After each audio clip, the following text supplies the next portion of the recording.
It was a ceremony to recognize Van Cortlandt Park's enslaved African burial site. U.S. Congressman Jamaal Bowman joined the Van Cortlandt Park Alliance, the Bronx Tourism Council, the New York City Department of Parks and Recreation, and other groups for the first official Juneteenth celebration. Celebration that was signed into law by President Biden on June 17th. Behind us is the lake, which was built by enslaved people. We have a colonial road that was, the Van Cortlandt house itself was, and they, lived there. Juneteenth recognizes the slaves of Galveston, Texas, who, despite President Lincoln's Emancipation Proclamation, signed on January 1st, 1863, were enslaved an additional 2.5 years before June 19th, 1865. That's when U.S. Army General Gordon Granger marched in with 2,000 troops to announce the end of slavery.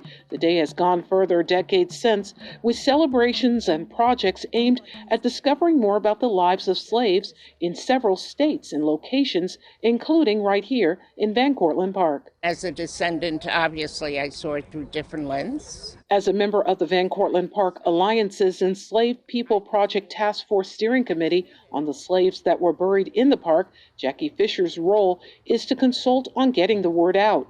I was more passionate, and it was more important to me that this history be uncovered. And doing a lot of the uncovering for years now on the site has been Nicholas Dembowski, president of the Kingsbridge Historical Society. This is the first time ever in history that this burial ground is getting official recognition as a place where enslaved Africans that worked this land and built many of the park features, they were buried going all the way back to 1675 is the first record. Bronx Parks Commissioner Iris Rodriguez Rosa helped to unveil 2 permanent signs, Enslaved African and Kingsbridge Burial Ground, and the Hester and Piero Mill Pond, named after Hester, who was the wife of Piero, whose role in the Van Cortlandt family is one of at least 2 that were recorded. We know Piero, who was the miller.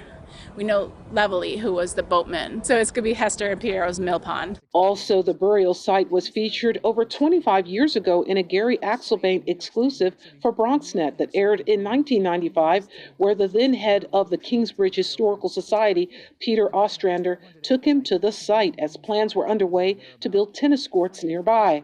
What you're looking at now is just a remnant of one of the headstones that was on the site. There was just stumps left. There's one here, there's one here, there is another one right over here. He said if these stones were in a row, one would assume they were a cemetery of some sort.